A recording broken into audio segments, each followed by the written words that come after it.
14 anos e eu fui chamado para participar de um encontro com os jovens da minha paróquia, nosso grupo de oração, na cidade de Cubatão, Baixada Santista, em São Paulo. E peguei uma liberação da minha mãe, porque eu era menor de idade, então para poder viajar precisava de uma autorização. E eu fui participar desse final de semana. Padre Primitivo Baltazar, um dos sacerdotes que pregou sobre o Espírito Santo, um homem apaixonado pelo Espírito Santo, estava pregando aquele encontro inteiro. E falou de tudo, né? O amor de Deus, pecado, salvação, aquilo que a experiência de oração nos ensina, os seminários nos ensinam. Pois bem, eu fiquei o domingo inteiro, aliás, o sábado e o domingo inteiro participando. Quando chegou no sábado, por volta de umas 10 e pouco da manhã, ele pregou sobre o Espírito Santo, aquela última pregação sobre o Espírito. Eu não lembro, confesso, do conteúdo do que ele pregou. Eu só lembro que em um determinado momento ele disse assim: se você quer fazer uma experiência com o Espírito, se você quer fazer uma experiência de amor de Deus verdadeiro, então eu quero convidar os servos para vir para frente. É uma igreja enorme, a São Francisco de Assis, cabe cerca de 1.500 a 2.000 pessoas. Eu quero convidar os servos a ficar aqui. Ele dizia: e vocês que quiserem, sem ninguém ser forçado, se dirijam a um desses servos. Eu estava sentado lá no final, nas últimas cadeiras. Tinha uns 30 rapazes, jovens, adolescentes comigo. E eles foram se levantando, indo. Mas eu, por causa da minha timidez... Tem algum tímido aqui? Os tímidos não levantam a mão.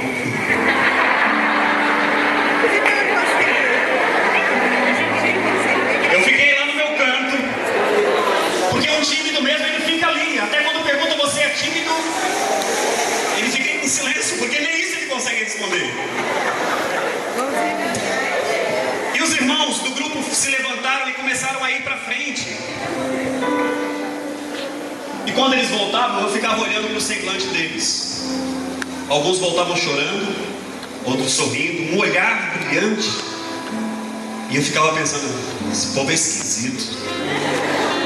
O que estão fazendo com eles lá na frente? E eles se sentavam ali próximo e diziam: você não vai, Rogério? Eu falei: não, estou bem aqui, tá bom o encontro. E eles foram. Eu conheci aqueles jovens quando nós descemos, a gente diz, porque a gente foi para a Baixada Santista. Quando nós descemos a Serra, eles foram o tempo inteiro bagunçando uns com os outros, tirando um sarro, a gente fala lá em São Paulo. E eu comecei a pensar assim: meu Deus, se eu não for lá na frente, porque todos já tinham ido, se eu não for, quando voltar no ônibus que a gente está, eles vão voltar tirando um sarro de mim. Aí eu montei um plano, nada carismático. Eu vou entrar na fila. Quando chegar lá na frente, eu faço meia volta, volto pelo canto, volto sorrindo diferente, porque eles vão achar que aconteceu alguma coisa comigo. E eu fico bem com eles. Eu vim ali na fila, organizando meu plano já. Depois daquela moça, eu vou fazer isso. Pois que a moça saiu, um rapaz da organização catou no meu braço. Ele falou: agora é a sua vez. E ele, diferente de todos os outros, olha as delicadezas de Deus, porque todos os outros iam, ele catou no meu braço e me levou até um rapaz lá na frente. Eu lembro o nome do rapaz que rezava por mim, que rezou por mim naquele dia. O nome dele é Alexandre. Eu lembro porque é um nome bem carismático. Tem algum Alexandre aqui? Não? Alexandre é carismático. Você fala 5 vezes e está rezando em línguas. Alexandre, Alexandre, Alexandre, Alexandre. Está rezando em línguas. Ele rezou por mim. Cerca de uns 10 minutos rezando. E perguntou para mim: você está sentindo alguma coisa diferente? E eu, querendo que terminasse logo a oração, disse: não estou sentindo nada não. Ele falou: então vou rezar mais um pouco. E eu me arrependi de ter dito que não estava sentindo nada. Então vou rezar mais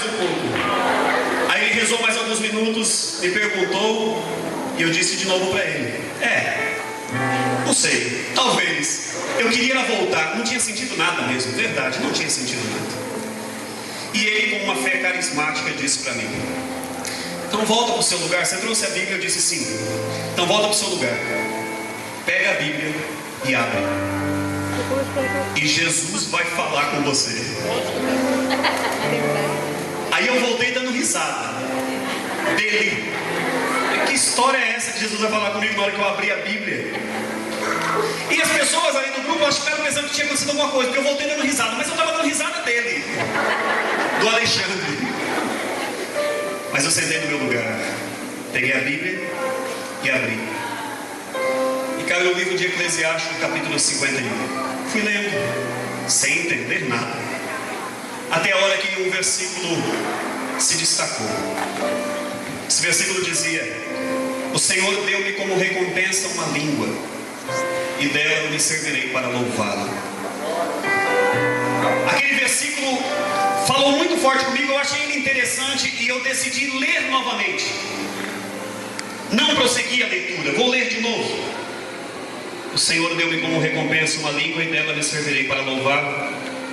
E aquele versículo foi ficando lindo na minha frente. Eu fiquei lendo, não sei, 5, 10, não sei quantas vezes eu li, até a hora que eu me questionei, dizendo: o que significa que Deus tenha me dado uma língua e que eu preciso louvá-lo?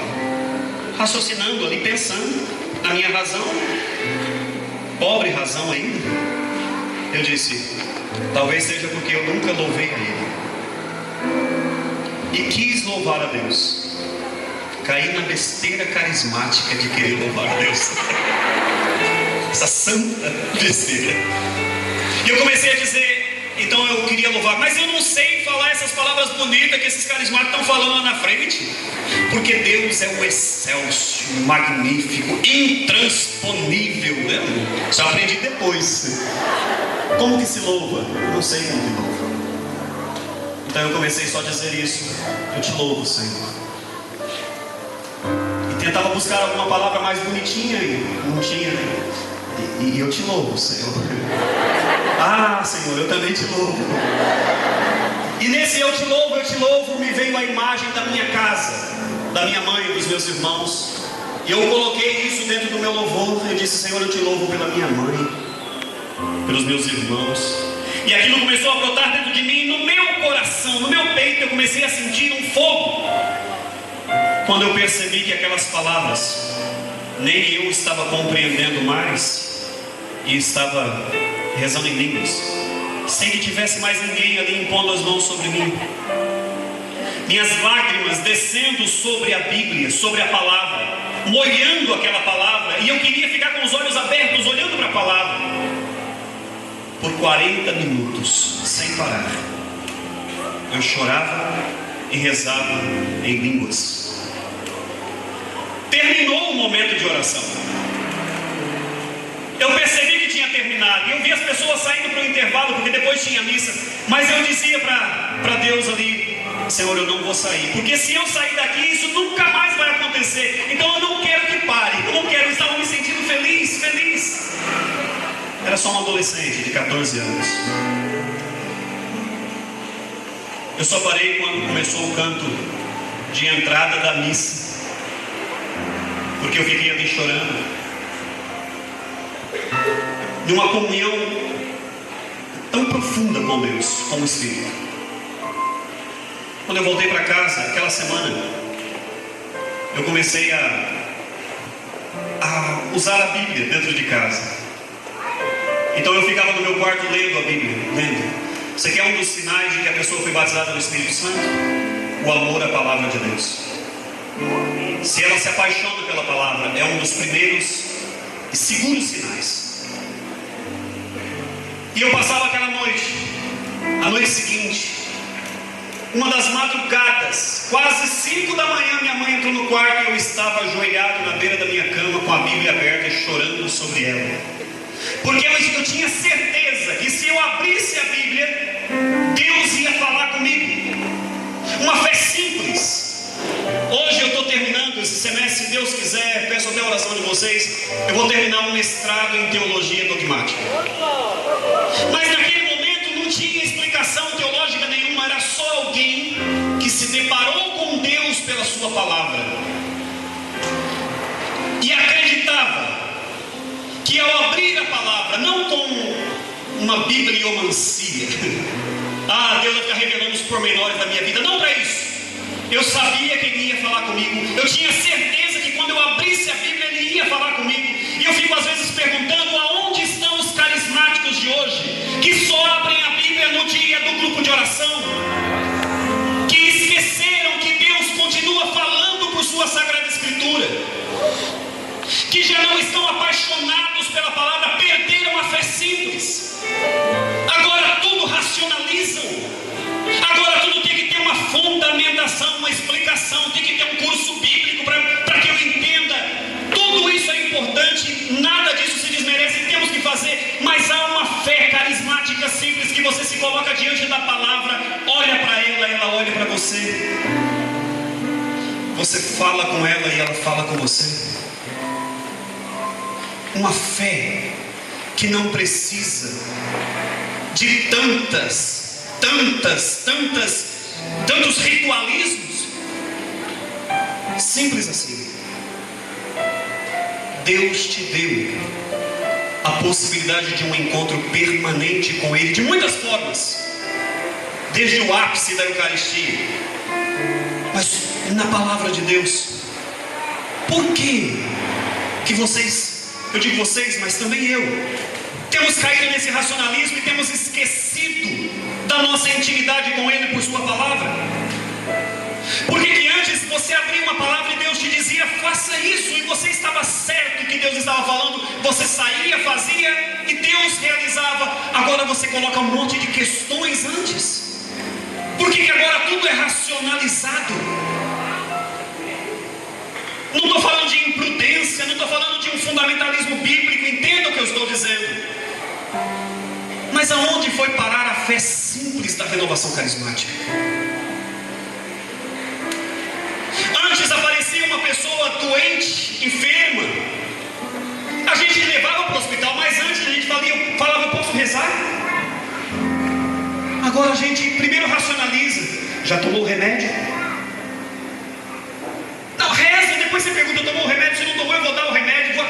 Mas por que agora a gente inverte as coisas? Não estou dizendo que você tem que sair proclamando milagres, não. Eu estou dizendo que a fé nos leva a acreditar no impossível, desde que ela seja simples.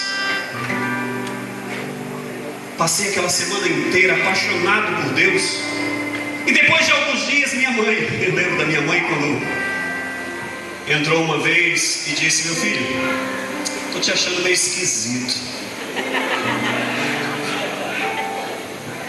Falei, mas por quê, mãe? Não sei, você voltou daquele encontro lá, você está meio estranho. Daí eu disse para ela, acho que é porque eu estou apaixonado.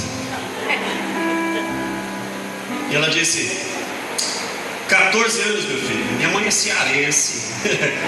14 anos na idade para isso não, menino. Não é hora ainda, você tem que estudar, para desse negócio de ficar apaixonado. E eu falei para ela, mãe, eu estou apaixonado por um homem. Aí pronto.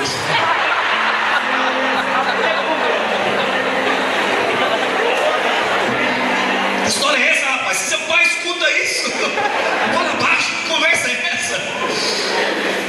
E eu lembro eu olhando para minha mãe, falando assim, mãe, aquele encontro que eu fui, eu me encontrei com Jesus. Eu me apaixonei por Ele. E eu decidi que vou dar a minha vida para Ele.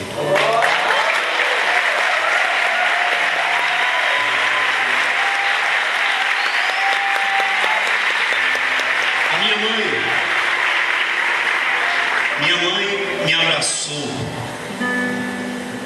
E ela chorando disse, é isso mesmo, filho. É isso mesmo. Eu lembro das palavras dela, é isso mesmo. Fazem 26 anos desde aquele primeiro dia. E passado 26 anos, eu posso assegurar para vocês que hoje eu estou ainda mais apaixonado por Jesus Cristo. Cada dia que passa. Sabe, irmãos, eu não sou como alguns que graças a Deus, Ele concedeu o carisma de extraordinário, de milagres, de curas. Deus faz por misericórdia em uma oração ou outra, mas não é, eu posso dizer tranquilamente, não é o meu ministério. Lembro de um dia só, que depois de um grupo de oração, uma irmã veio pedir oração para mim, e eu falei para ela na minha razão, né? Não posso rezar agora, acabou o grupo de oração. Então a gente já rezou no grupo de oração. E eu nunca rezei por alguém depois do grupo de oração, por causa desse princípio. O grupo de oração já foi o momento de oração. Mas aquela mulher olhou nos meus olhos e disse: por favor, eu não sei o que vai ser de mim amanhã. Eu tenho uma cirurgia para fazer. E eu queria que você rezasse, pode ser rápido. Então eu catei, abracei e levei ela diante do Santíssimo. Olhei para Jesus e falei: Jesus, eu não sei o que ela precisa, mas o Senhor sabe. Então cuida dela. E falei para ela: reza comigo, Ave Maria, cheia de graça. Porque na minha cabeça tem uma catequese que é: eu não posso fazer isso porque eu vou desmerecer um grupo de oração. Então, para também não deixar de atender, eu vou rezar com ela uma Ave Maria diante do Senhor. E a surpresa foi na semana seguinte ela chegar com os resultados do médico e dar o testemunho de que ela foi ao médico e tinha uma cirurgia para fazer no seio, um caroço enorme que estava por dentro do seio. E quando ela fez o último exame, já internada para poder fazer a cirurgia, os médicos começaram a conversar: o que aconteceu, porque no último exame que foi fazer, a doença já não existia. E ela disse, e os médicos disseram: o que aconteceu? Perguntou para ela e ela disse: os senhores são os médicos, o senhor tem que explicar, não sou eu. Aí ela lembrou da oração e ela disse: é que eu fui rezar em um grupo e Jesus me curou. E ela contando para a gente. Aí o médico disse: se foi ele, eu não sei.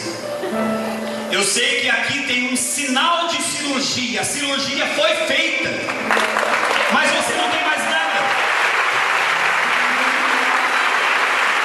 Irmãos, nós vamos perdendo nossa simplicidade e as pessoas vão deixando de experimentar Deus.